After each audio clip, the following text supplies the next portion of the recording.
Problem सबको money की रहेगी। अच्छा। मोस्टली सब लोग दुखी हैं कि पैसा जिनके पास है उनको और पैसा कैसे चाहिए, उनको जल्दी जल्दी पैसा कमाना है। एक चीज़ है, एक टारगेट हमने अचीव किया है लाइफ में कि मुझे इतना सीआर का बिजनेस मेरा होना चाहिए, इतनी ग्रोथ मेरी होनी चाहिए। वो उनको मल्टीप्लाई करके कितनी जल्दी वो उसको ले सकते हैं वो चाहिए उनको। एक ही साल में मिल जाए, 10 साल की वेट नहीं करनी है हमको। तो पैसे की माया की जो है सब लोगों को चाह बहुत ज़्यादा रहती है। जितने भी लोग मेरे से जुड़े हुए हैं सबको पैसा चाहिए, और मुझे लगता है चाहिए भी, अच्छी भी चीज़ है ना, क्यों नहीं चाहिएगा।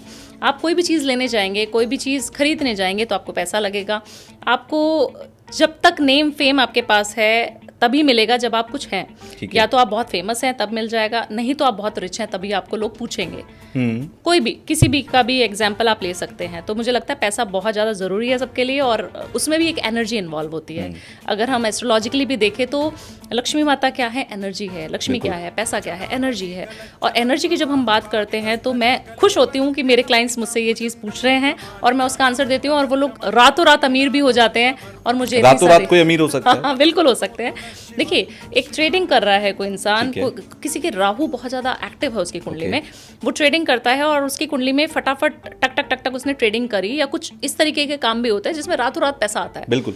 और दुबई में काफ़ी सारे मेरे क्लाइंट्स ऐसे हैं जिनको प्रत्यक्ष देखती हूँ 1 हफ्ते में रिजल्ट आते हुए। तो ऐसा होता है, मतलब रातों रात कोई अमीर बन सकता है, ये तो अच्छी बात है।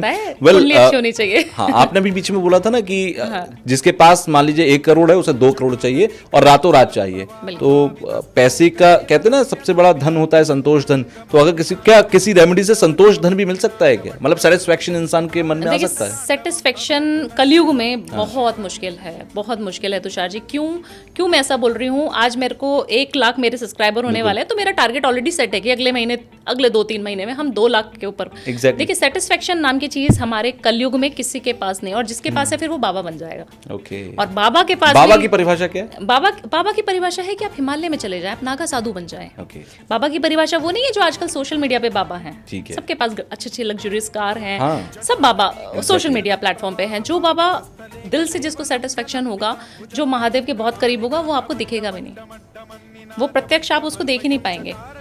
वो कहीं और साधना कर रहा होगा, मोह माया त्याग देगा। उसको कोई सोशल मीडिया से मतलब नहीं होगा, उसको अपने परिवार से कोई मतलब नहीं होगा। ऐसे लोग होते हैं बिल्कुल, बहुत कम है बट हैं।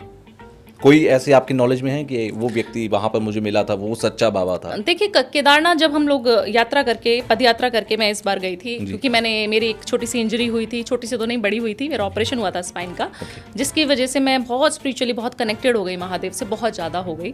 और मैं स्पिरिचुअल ग्रोथ में जो आई हूँ उसके बाद से आई हूँ। अच्छा। मेरा जब ऑपरेशन हुआ है स्पाइन का, तो मेरी स्पाइन पूरी खुली हुई है पीछे से।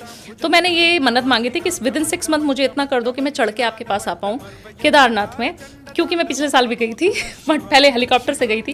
तो मैंने ये मन्नत मांगी थी, और आप मानेंगे कि विदिन 6 मंथ में चढ़ाई करने लायक, क्योंकि चढ़ाई भी टफ है। बिल्कुल, ऐसा नहीं है कि हम छोटी मोटी चढ़ाई चढ़ रहे हैं। किसी को इंजरी हो स्पाइन की प्रॉब्लम हो जाती है। और मेरे दोनों पैर चलने बंद हो चुके थे। उस कंडीशन में बैठ के मैं व्हील चेयर पे बैठ के ये मैनिफेस्ट कर रही हूँ कि मैं वहाँ पे पहुँचूंगी, और यही साल जाना है मेरे को बाबा, मुझे नहीं पता कैसे आना है, आप देखो, और मुझे चढ़ के ही आना है।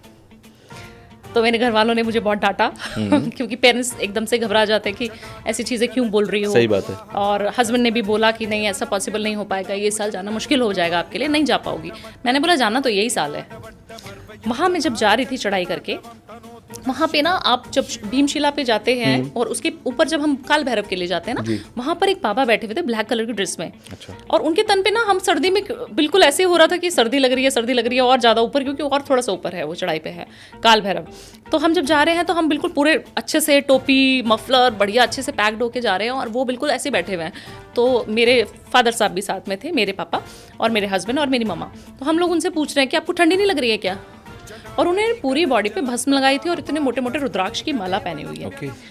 आप सोचिए कि उन्होंने हमें कोई जवाब नहीं दिया, हमसे बात करनी पसंद भी नहीं करी, और उन्होंने एक रुद्राक्ष निकाला और मुझे दे दिया।